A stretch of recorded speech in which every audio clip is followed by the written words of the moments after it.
vivo X300 Pro 蔡司长焦真距镜居然比 X200 Ultra 更好拍。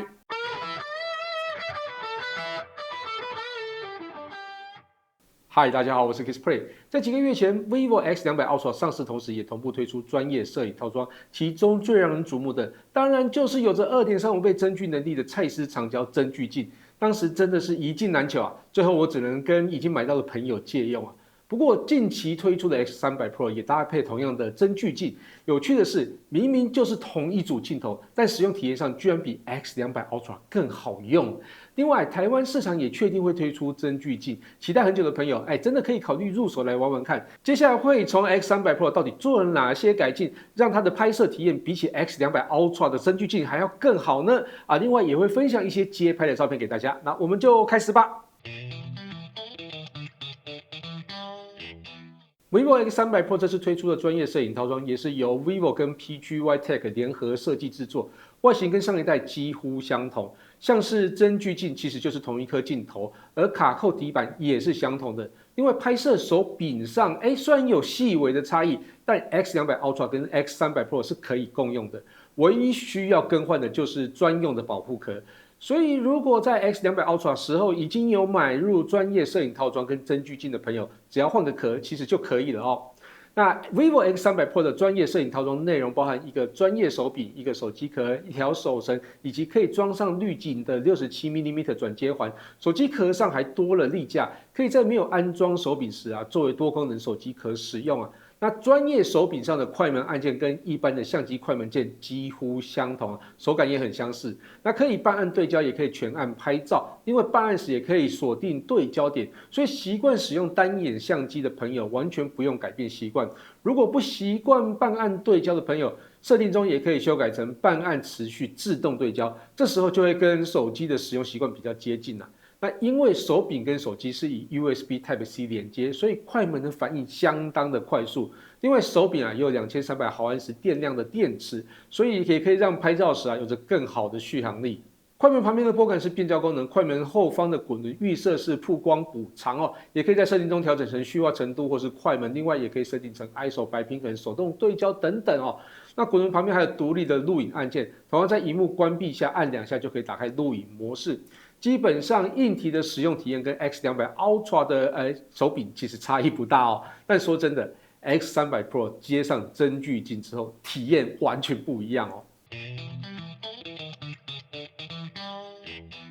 既然这次蔡司长焦真距镜都是同一颗，为什么我会说，居然比 X200 Ultra 更好拍？其实原因有2个，第一个是防手震能力，另外一个是功能界面的强化。我们先从防手震说起X200 Ultra 的 85mm 长焦镜头有着 CIPA 5.0 的防手震能力，而 X300 Pro 高一阶，达到了 CIPA 5.5 的防手震水准。虽然看起来只有 0.5 级的差距，但对于拍照的成功率差别真的超级大为什么说差别超大呢？那这边要先分享一下长焦望远镜头的特性，无论是相机或是手机，镜头的焦距越长，就必须要在越稳定的状况底下拍摄，因为小小的晃动都会被长焦放大。在我测试 X200 Ultra 真距性的时候，在自动模式手持拍照下，以我手持的稳定度来说，日拍大概可以在400mm， 夜拍大概可以在200mm 左右，这个就是我可以达到拍出稳定照片的极限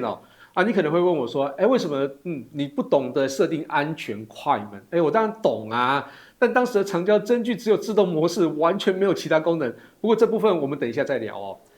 但在测试 X300 Pro 搭配真距镜的时候，我第一个感觉就是晃动减少非常的多。在细微晃动的时候，画面会以数位防手震的技术稳定住，整体拍摄感受稳定非常非常的多。那实测各焦距的拍摄品质日拍虽然在 1600mm 数位感会超重，但是并没有因为晃动而造成模糊，甚至到 3200mm 都可以算是稳定。那夜拍部分也非常的稳定，画质极限虽然也大概落在 800mm 左右，但稳定度极限可以到达 3200mm，这些都是可以手持拍摄的，但是手还是要相对稳定才行那这样的稳定度底下，说真的那可用性是大幅增加，无论是街拍或是拍鸟拍摄动物拍演唱会，甚至记录球赛或是场边精彩的啦啦队，都会变得超级方便。在几个月前使用 S200 Ultra 真距镜的时候，当时界面设计真的有够阳春啊！它必须要进入长焦真距模式，才能开始正式使用长焦真距镜，也能让画面翻转成正常的画面。这点其实 X300 Pro 也是相同的，因为镜面设计为了求轻巧，所以没有多设计让画面转正的镜片哦。但在长焦真距模式中我说的是 X200 Ultra， 当时它只有2种模式，一个是自动模式，一个是舞台模式，使用上超级局限的像是好用的风景与夜景模式人像模式、抓拍模式，全都没办法使用。那话说近期也推出真距镜功能的 OPPO Find X9 Pro 的界面设计，也跟当时 X200 Ultra 的设计相同只有自动模式跟舞台模式，而且必须要进入特定的界面才能使用。所以当时我就透过管道跟官方建议解决方案，其实很简单，就是在界面最外层就可以开启真距功能，不用进入特定模式才能使用，这样就是最好的解法。没想到在 X300 Pro 时，真的就实现了，真的就这样改了我不敢确定官方是有听到我的建议才这样改，那我相信也很多使用者应该都有这样的建议但总之就是改了，界面现在变得超级好用。接下来简单介绍一下界面在第一次安装真距镜时，你还是得进入长焦真距模式，直接在功能设定中开启长焦真距功能。接着呢，你就可以在很多的模式底下都可以看到一颗长镜头，没错，它就是长焦真距的功能。也就是说，在很多模式底下，你只要点一下，它就可以切换成长焦真距，像是一般模式、人像、风景、抓拍以外呢，还可以套用很多滤镜那当然，你也可以去拍摄缩时摄影、舞台模式、慢动作，连专业模式也支援。所以前面提到的安全快门，就可以直接从专业模式中设定。但在这个模式底下就没有 AI 重建画质了，所以就让大家自己去取舍了。接下来就来分享实拍体验。那界面上的预设值有着200、400、800、1600mm 4个焦距选项，往上拉最高可以达5400mm， 也就是大概是225倍的放大，这很恐怖现在看一下长焦日拍的能力日拍部分200mm 跟400mm 在画质锐利度跟清晰度上表现都非常的优异，完全就是光学镜头的表现而光学镜头所营造的自然前景深，让画面也更有主题。那800mm 在比较稳定跟光线明亮的场景底下，也有着不错的画质。虽然已经开始有微微感觉到 AI 的介入但我觉得还算自然。到1600mm 以上，数位放大感就变得很明显了画质也没有那么锐利所以建议日拍大概在800或是1000mm 以下使用，会拍出更好的作品。夜拍部分表现也差不多在主题比较明亮的环境底下，200跟400mm 的焦距表现都相当的优异，画质也算是扎实那800mm 的焦距就可以感受到刻意营造的锐利度，数位放大感也比较明显一些，但我觉得还是可以在接受的范围内啦。1600mm 以上呢，就当成望远镜头使用就好了拍摄资讯可以，但拍摄作品就比较不适合了。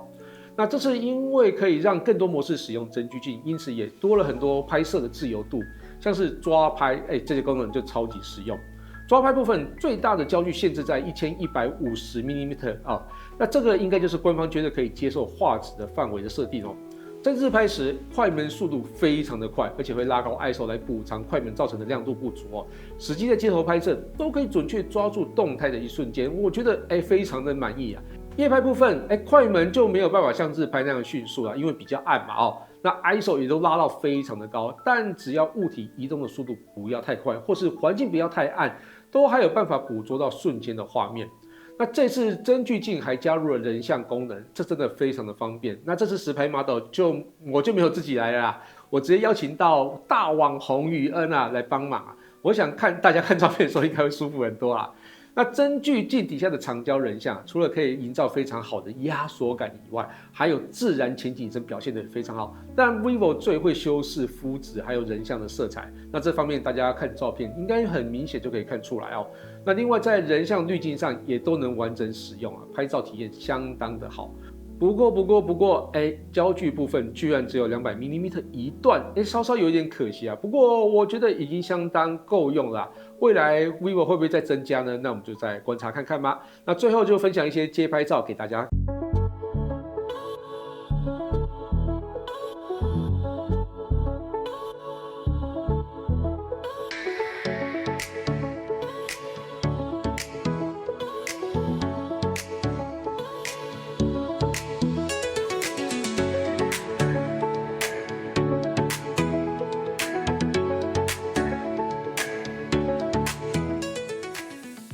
不知道大家看完照片之后感觉如何呢？整体来说，这次 vivo X300 Pro 虽然沿用上一代的蔡司2.35倍增距镜，但在防守阵跟界面上的改善让整体使用体验大幅升级无论是日拍或是夜拍，不仅成功率大幅提升，实用性也扩展到更多的拍摄模式，从街拍、抓拍到人像都能得心应手。如果你是喜欢长焦所带来的压缩感或是氛围，或是喜欢拍摄运动比赛，甚至喜欢拍摄啦啦队表演的朋友，这组增距镜搭配 X300 Pro 应该是非常值得入手的好配件